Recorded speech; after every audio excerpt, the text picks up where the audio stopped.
Um, I remember in 1952 when I was talking to Prime Minister Nehru. अब इस आंदोलन का एक नया नाम अभी देंगे, एकदम नया, एकदम न्यू होना। श्री योगी आदित्यनाथ जी से मैं निवेदन करता हूँ, ये मथुरा में ये जो अरबी में लिखा है या उर्दू में लिखा है, ये जो भी भाषा है ये हमारे देश की भाषा नहीं है। साल था 2004 से 2009 तक सरकार मनमोहन सिंह की शानदार तरीके से चलती है, लेकिन 2009 के बाद कई तरह के आरोप लगने लगते हैं और देखते ही देखते हालात ऐसे बनते हैं कि कांग्रेस के विरोध में बन जाते हैं। कांग्रेस उसे स्वीकार भी करती है, दबाने की कोशिश थी लेकिन उस हद तक नहीं गई जिस हद तक नरेंद्र मोदी साहब की सरकार जा रही है। यह बात मैं आज इसलिए कह रहा हूं कि कुछ ऐसे ही हालातों से गुजरना पड़ रहा है नरेंद्र मोदी साहब की सरकार को। अब तक कहा जाता था विदेशों में डंका बज रहा है, विदेशों में डंका बज रहा है। एक दिन पहले ही मोदी जी के खासम खास दोस्त डोनाल्ड ट्रंप का लाडला यानी कि हमारे देश के अंदर अमेरिका के राजदूत ने पोल खोल कर रखी, एक नहीं दो दिखाई थी ना हमने आपको कि किस तरीके से उन्होंने पोल खोल के रखी कि सवालों से बचते हैं, पत्रकार तो चाहिए लेकिन पत्रकारों से दूरी रखते हैं। फिर बताया कि हमारे देश के गोदी मीडिया कितना गलीच हो चुका है, वहां पर चीख चिल्लाई और कोई मुद्दे पर बात नहीं होती। अब एक और है, जी हाँ, इस बार बोरिस जॉनसन है, उन्होंने आईना दिखा दिया है। बोरिस जॉनसन एक इंटरव्यू में बोल रहे थे और उन्होंने जिनकी तारीफ की है शायद उसे सुनने के बाद अंधभक्त सदमा लग सकता है। उन्होंने जिस तरह से अपनी बात रखी है उसे लेकर नरेंद्र मोदी साहब की नीतियों पर सवाल खड़ा हो रहा है। यही नहीं, आज आपको ब्रिटेन के पूर्व पीएम के साथ साथ दिखाता हूं, गोदी मीडिया भी बदली बदली नजर आ रही है। अब राहुल गांधी में उन्हें वाकई दूरदर्शी नजर आ रहे हैं और जो आंदोलन करने निकले थे उनका एक सीक्रेट वीडियो हाथ लग गया है। एक ऐसा वीडियो जिसे देखने के बाद आरक्षण हटाने का प्रण लेने वाले उनका एक एक चेहरा एक्सपोज होता हुआ नजर आ रहा है। क्या क्या हुआ है वो भी आपको दिखाएंगे और दिखाएंगे कि आप मंदिर जाइए, बड़े बड़े मंदिरों में आप माथा टेकिए, लेकिन भगवान में मुझे लगता है ज़्यादा आस्था रखिए, क्योंकि जो सत्ता के आशीर्वाद से संत महंत बैठे हैं उनकी भाषा शैली सुनने के बाद यकीनन उन पर से तो आपका भरोसा उठना ही है, क्योंकि आज वही आपको दिखाऊंगा।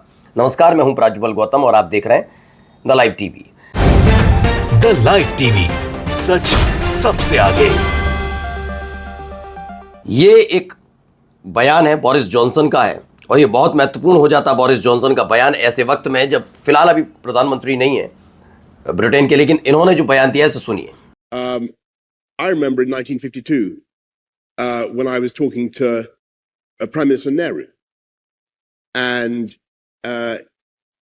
he said, Your Majesty, India will always basically be on the side of Russia. Modi ji को बोरिस जॉनसन ने आईना दिखा दिया है, विदेश नीति की पोल खोल दी है। नेहरू में हिम्मत और दूरदर्शिता थी, मोदी शॉर्टकट ढूंढते हैं और दबाव में झुक जाते हैं। अब विदेशी नेता साहब बोल रहे हैं। दरअसल इन्होंने जो बोला है बता दूं, इन्होंने जवाहरलाल नेहरू के एक कथन का जिक्र किया। उन्होंने बताया कि एक बार उन्होंने मुलाकात की थी, जो वहाँ भाई ब्रिटेन में तो हम जानते ही हैं कि शाही परिवार ही एक तरीके से, प्रिंस चार्ल्स और ये सब, तो ब्रिटेन की महारानी से मिले थे। तब उन्होंने बताया था कि 1952 में पीएम यानी जो नेहरू जी हैं, जवाहरलाल नेहरू ने उस समय ब्रिटेन की महारानी से कह दिया था कि हमारा स्वाभाविक मित्र अगर कोई है तो वो रूस है और हम खुलकर रूस के साथ हमेशा खड़े रहेंगे। ये क्लियर कर दिया गया था 1952 में। लेकिन क्या आज ये संभव हो पा रहा है? रूस से हम तेल खरीदना तब खरीदते हैं जब अमेरिका कहता है खरीद लो, और कहता है नहीं अब मत खरीदो, तो हम नहीं खरीदते हैं। हम वेनेजुएला से, ईरान से, हम जिस भी देश से अपने रिश्ते रख रहे हैं, किसको ध्यान में रखकर रख रहे हैं? ये ध्यान रखिएगा, अमेरिका को ध्यान में रखकर। अमेरिका जहां कहता हम उसके साथ खड़े नजर आते हैं। ऐसा क्यों है? और ये ऐसा नहीं है तो साबित कर दीजिएगा। जबकि वो ट्रंप क्या कहता है? क्या वो हमेशा ये व्यक्ति ट्रंप कहता नजर आएगा कि हमारे देश को नरक तक कहते। चलिए वो तो बदला ही बदला, इधर भी जरा सुनिए क्या कहते। न सिर्फ दिल्ली में बीजेपी के नेता बल्कि उत्तर प्रदेश से योगी आदित्यनाथ भी सामने आ गए। वजह है राहुल गांधी का बयान, जिसमें बीजेपी आरोप लगा रही है कि वो मनुस्मृति को, हिंदू धर्म को अपना सियासी हथियार बना रहे हैं। दरअसल राहुल गांधी ने मनुस्मृति के बारे में बोलते हुए ये सब कहा है कि वो चाहते हैं कि महिला सम्मान की उन्होंने बात की। उन्होंने कहा कि मानसिक आजादी महिलाओं को मिलनी चाहिए और इसीलिए जो पेट्रियार्कल सोसाइटी है, जो पितृसत्ता की सोच रखने वाला समाज है, उसके खिलाफ महिलाओं को बोलना होगा, आगे बढ़ना होगा। उस सोच को हमें खत्म करना होगा जो कहीं ना कहीं पुरुषों के वर्चस्व को एक मुहर देती है हमारे समाज में। तो अंजना मैडम बिल्कुल अलग पहचान में पत्रकारिता करती हुई नजर आ रही है। राहुल गांधी सत्यता पर आधारित और विवेकशील राजनीति कर रहे हैं। बीजेपी केवल पाखंड, झूठ की और अवैज्ञानिक और अंधविश्वास की राजनीति करती है। बीजेपी की झूठी, पाखंडी और भ्रम की राजनीति ध्वस्त हो चुकी है। जनता इनकी भ्रमित राजनीति को जान चुकी है। खैर, लिखा है इन्होंने। अब मैं थोड़ा सा इसमें और आपको बता दूं, मनुस्मृति को लेकर जो राहुल गांधी ने कहा, उसे लेकर पेट में मरोड़ उठ रही है। और कुछ लोग ये कह रहे हैं कि उसी मंच पर एक हिजाब पहनी हुई बच्ची आई थी और उस फोटो को लेकर ही कहा जा रहा है कि राहुल गांधी को वो नजर नहीं आया। आपको थोड़ी मैं क्लियर कर दूं, चाहे वो राहुल गांधी आ जाए, नरेंद्र मोदी आ जाए और इस देश का कोई भी बड़े से बड़ा नेता आ जाए, कोई बहुत बड़ा प्रभावशाली व्यक्ति भी आ जाए, किसी महिला पुरुष बच्चे किसी की भी आजादी को छीनने का अधिकार नहीं होता। पहला, यही एक वजह है कि अगर महिलाएं खुलकर ये कहें कि नहीं हम तो इसके साथ खुश हैं, ऐसे ही व्यवस्था में खुश हैं, तो राहुल गांधी कोई नहीं होते कि उस महिला के को कहें कि नहीं तुम्हारे लिए ये सही है, वो सही नहीं है। कोई नहीं कह सकता, ठीक है ना। मनुस्मृति में जो लिखा है वो उन्होंने उसका जिक्र किया। वो बच्ची आजकल, वो हिजाब वाली बच्ची देखा था ना, बोल रही थी उनके सामने खड़े होकर, तो उस बच्ची को लेकर कहा जा रहा है कि क्या इस पर नहीं, क्योंकि इनको हिंदू मुसलमान किए बिना इनका दिमाग नहीं चलता। इतने गंदे और मतलब गलीच हो चुके हैं। इसके अलावा नहीं, उस बच्ची ने, मैं अपने चैनल पर खुलकर कहता हूं कि वो बच्ची जिस दिन कहेगी कि मुझे हिजाब नहीं पहनना और उस पर जबरदस्ती थोपा जाएगा, मैं अपने चैनल पर चलाऊंगा। लेकिन क्या उस बच्ची ने कहा? एक पर्टिकुलर को लेकर आप बातें करते हैं, एक पर्टिकुलर को। क्या इस देश के अंदर कई ऐसी मुस्लिम महिलाएं नहीं हैं जो हिजाब नहीं पहनती हैं? कई दफा हमने देखा नहीं है। लेकिन बात व्यवस्था की हो रही थी। व्यवस्था को उठाकर ये सीधे हिंदू मुसलमान पर ले जाते हैं। दिन भर इनसे हिंदू मुसलमान करवाइए, उसके अलावा कुछ नहीं, कोई काम नहीं है। इसीलिए मैं बस बीच में जोड़ इसलिए रहा था उस बात को। चलिए आगे लेकर चलते हैं। एक सीक्रेट वीडियो भी देख लीजिए भाई, क्या क्या बोल रहे हैं, ध्यान से सुनिएगा। और इस आंदोलन का एक नया नाम अभी देंगे, एकदम नया, एकदम न्यू होना चाहिए। कल ही डिसाइड करेंगे उसी मीटिंग में। उसमें यूजीसी, आरक्षण और SC/ST एक्ट तीनों हो। ये आरक्षण के रिफॉर्म की बातचीत हो। देखो, आरक्षण हटाने की बात करोगे तो वो तुरंत बिलबिला जाएंगे। आप जब बोलोगे कि चर्चा हो इस पे, जरूरी है भाई। कोई चीज 75 वर्षों से जड़ है और उस पर चर्चा ही हम नहीं करेंगे तो गाड़ी कैसे चलेगी? तो इसलिए केवल हम लोग रिफॉर्म की बात करें, उसको आर्थिक आधार पर आरक्षण की बात करें, हटाने की बात न करें। हटाना शब्द थोड़ा हटा दिया जाए थोड़े दिन। तो अब आए रिफॉर्म पर बात हो रही है। ये खुद ही तय करके नहीं आए थे। इन्हें जो वहां पर जितने आंदोलनकारी आए थे, मैं बार बार इसलिए बताता हूं, समझ लीजिए, क्योंकि मेरे नाम के पीछे गौतम लिखा है तो कुछ लोग कुछ समझते हो, तो बता दूं मैं ब्राह्मण हूं और हिंदू हूं। मैं बार बार इसलिए बताता हूं कि बाद में मुझसे कहा जाए तुम तो ये हो, इसलिए तुम। बात रिजर्वेशन की नहीं है, बात इससे आगे की है कि अगर आप कोई आंदोलन करते हैं तो आपके पहले क्लियर स्पष्ट होना चाहिए। आप उस इकोसिस्टम का हिस्सा बन चुके हैं जिसमें दूसरे पर आरोप लगाकर आप खुद को बेहतर साबित करने की कोशिश करते हैं। उसने ऐसा क्यों किया, हमने किया तो ऐसा क्या हुआ? उसने ऐसा, वहां पर भी गए तो या तो मुसलमानों को कोसा जा रहा था। ज्यादातर वीडियोस जो लंपट किस्म के थे, कर रहे थे, वो दलितों के लिए, पिछड़ों के लिए बोल रहे थे। उन्हें अपने बारे में कुछ पता नहीं था कि क्यों। अब देख रहे हैं आप, रिफॉर्म पर आ रहे हैं, इन्हें भी आरक्षण हटवाना था। ये सारी, और ये किसको कोस रहे थे? कॉकरोच जनता पार्टी को। तो आपने ये किया। अरे वो कम से कम तुमसे बेहतर मानूंगा कि वो टिके रहे, भागे नहीं। ये दोनों तरह, उन पर भी लाठियां बरबरता, उनके साथ भी, और उनके साथ तो ज्यादा हुई। तो मैं तो करंट तक नहीं लगाया गया, उन पर पैलेट गन तक चलाई गई, तमाम चीजें हुई।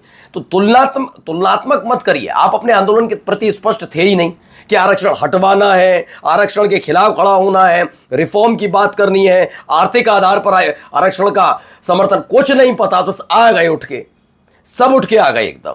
अब आइए जरा इसको समझिए।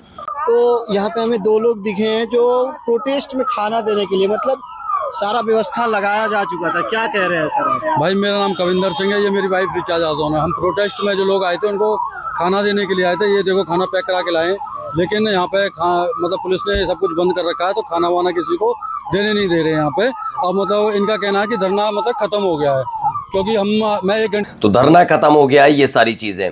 देखिए बिल्कुल यही बात राज सिंह चौधरी ने सही ली। आरक्षण विरोधी जंतर मंतर से ऐसे गायब हो गए जैसे गधे के सिर से सिंह। ये पति पत्नी आरक्षण विरोध कर रहे आरक्षण का विरोध कर रहे सनातनियों को जंतर मंतर पर खाना खिलाने पहुंचे थे, पर वहां कोई प्रदर्शनकारी नहीं मिला।